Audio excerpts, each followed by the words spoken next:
Fala aí, torcedor do São Paulo, trazendo mais um vídeo aqui no nosso canal.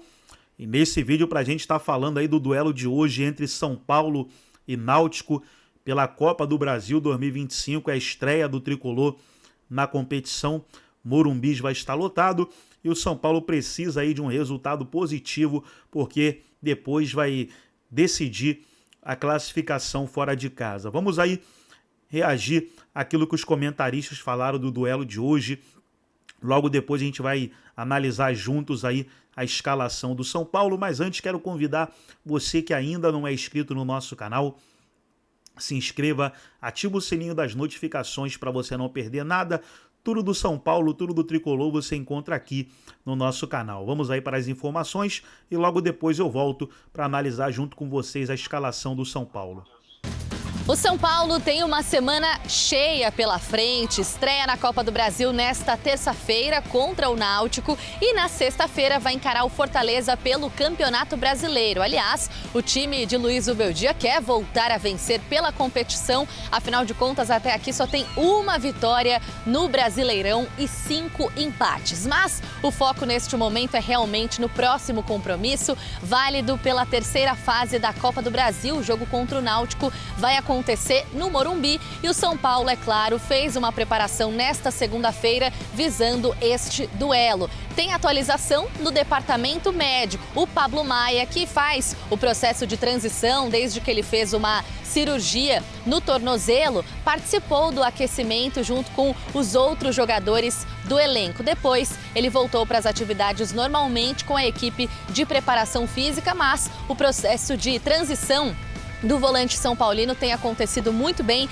e em breve ele deve voltar aos gramados. Por falar em ganhar minutos, os crias de Cotia estão cheios de moral com o técnico Luiz Ubeldia, que tem dado muitas oportunidades para jogadores revelados na base São Paulina, entre eles destaque para o meio-campista Alves. Sim, o jogador de 20 anos tem aparecido em todos os jogos e falou sobre esse momento da carreira e também sobre a expectativa para o jogo de terça. Um sonho realizado para mim, aqui nesse elenco tão forte que é o do São Paulo, né? Tão gratificante treinar com todo mundo e agora mais jogando com eles do lado. É muito importante para mim, para minha família. Matheus Alves falando hoje, portanto, principalmente sobre esse jogo. Estreia do São Paulo na Copa do Brasil, terça-feira, duelo às 9h30 da noite no Morumbi. Vai ser um jogo muito difícil contra o Náutico, a gente sabe que os caras vão vir querendo muito, mas a gente tem que querer mais que ele, ainda mais no Morumbi. Náutico, tá frio por aí, tá tudo bem, Capelanes? São Paulo hoje pode modificar a equipe ou será que vai com os titulares, vai de equipe completa? Olha a felicidade, olha lá ele, gente.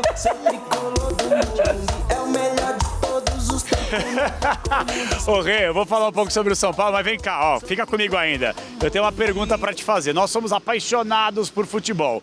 Eu não sei você, mas eu vou assistir esse jogo entre São Paulo e Náutico também porque tem um pedaço de homem no gol do Náutico. Um tal de Muriel, que passou pelo seu Internacional e é irmão de um dos melhores e maiores goleiros que já vestiram a camisa da seleção brasileira, o Alisson. Então também tem essa pitada aí, ó, esse ingrediente, tá? Pra quem é apaixonado por futebol, Muriel é o goleiro titular da equipe do Náutico, que joga a Série C do Campeonato Brasileiro, inclusive. Deixa eu falar agora sobre dentro de campo, que você me perguntou, né, Rê? Em relação ao São Paulo, você vai poupar jogadores. Sim, a tendência é essa. Até porque o São Paulo tá vindo num ritmo acelerado, um atrás do outro, o Zubeldia deve poupar. Atenção, Ferreirinha, pois é, Ferreirinha. Aí o pessoal fazendo conta pra você fazer logo 10 gols, mas a tendência é que não jogue, assim como o Alisson. O Marcos Antônio, que tá suspenso pro próximo jogo do Campeonato Brasileiro, esse sim será titular, né? Vai pegar um desgaste aí, mas pelo menos vai folgar no final de semana.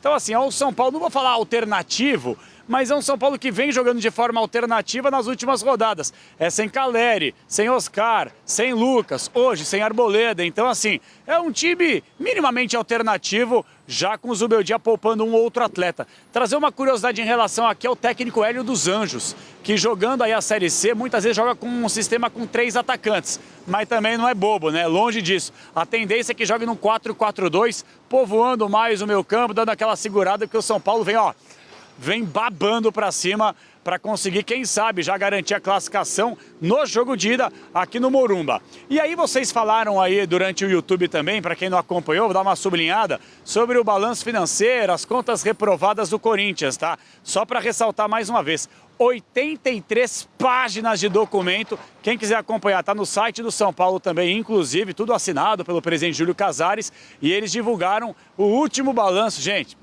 tá feia a coisa, cara. A situação é muito preocupante. Então, muita atenção aqui que eu aproveitei para separar alguns pontos para que a gente possa debater com quem está nos acompanhando aí, ó.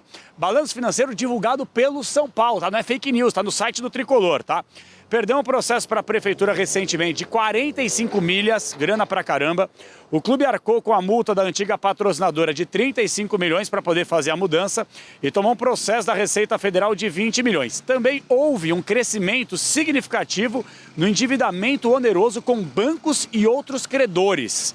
Gente, estamos falando aí da dívida do Tricolor, que está chegando quase na casa de 1 bilhão.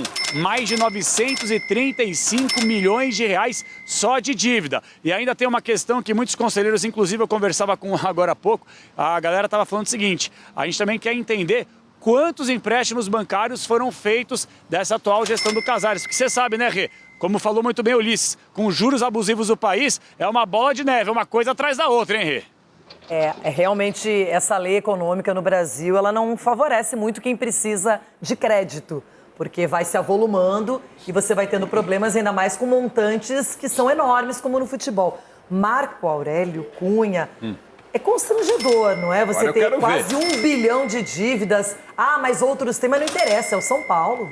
O São Paulo foi construído por abnegados, pessoas que fizeram Morumbi, que deixaram um CT de Cotia, um CT da Barra Funda que foi pioneiro, e de repente se afunda em dívidas, e a culpa é de quem? É da dívida. A culpa não é de quem constrói a dívida, a culpa é da dívida, a culpa é dos juros altos, a culpa é de um conselho que aprova as contas todo ano sem um grande debate, num grande condomínio. Está na hora de alguém abrir os olhos para ver para onde nós vamos, porque se for para construir uma SAF por conta de uma dívida, é o fim da picada. O São Paulo não é clube para isso. Então, eu me indigno com isso, acho que o silêncio do Conselho é perturbador para mim e eu lamento que o São Paulo esteja construindo uma dívida nesse tamanho. É preciso alguém abrir o olho, falar alguma coisa, que se haja dentro do Conselho Deliberativo de alguma forma de questionamento, mas explicar que tem dívida com a Prefeitura, que tem dívida que perdeu o processo. Quem que perde? É quem está gerindo o clube. Então, eu lamento muito, fico muito indignado com isso e mais ainda com o silêncio sepulcral das paredes do Morumbi. Fecha a porta! Sgarbi, a cobrança tem que ser feita, porque não adianta ficar esperando apenas por resultados no futebol e esquecer que isso está acontecendo. O São Paulo não é de hoje que ele tem problemas financeiros. Rê, não dá para normalizar um erro muito grande aqui no Brasil, na minha opinião, normalizar a dívida nos clubes.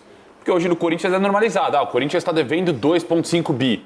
Cara, uma marca do tamanho do Corinthians, com 30 milhões de torcedores, não dá para normalizar, cara. É um absurdo completo. O São Paulo está devendo 1 bi. Não dá para normalizar, é um absurdo completo. Uma marca também de São Paulo com 20 milhões de torcedores está devendo 1 bi. É uma empresa, cara. É uma empresa. O clube é uma empresa também.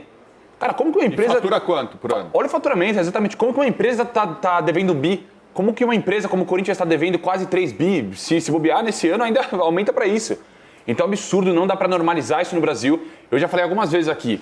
Para mim, e muitas diretorias, tá? Muitas diretorias. Mas o ser incompetente no Brasil é normalizado. É normalizado. Como foi no Corinthians. Não, só no futebol. No futebol, exatamente. Mas como foi no Corinthians. Pior é ser enaltecido. Agora o São Paulo, agora. Sim, agora Ronaldo, tô falando... Exatamente, tô falando das duas. Só pra lembrar, porque... É que você citou, você foi perfeito no seu comentário. Eu citei a bagunça que tá o Corinthians e o sócio precisa tomar o clube de volta. E é uma comparação com o São Paulo, que você fala de outras gestões também, que ninguém sabe onde estão os caras. Ninguém sabe onde estão os caras. Aí a gestão atual assume também e continua aumentando a dívida. Estamos esperando a gravação. Em todos os clubes é isso, em todos os clubes. Estamos esperando a gravação da Aidara até hoje. Lembra que tinha aquela conversa até hoje? Faz quantos anos já? Muito. 5, 6... Não, exato. Ele vai mostrar e aí a pergunta... Vai. E outra coisa que eu vou falar para você, pior de tudo isso, uma grande parte da dívida do São Paulo, sabe para quem que é? Então, o Capela falou de banco, está correto. Empresários. Empresários, jogador de futebol.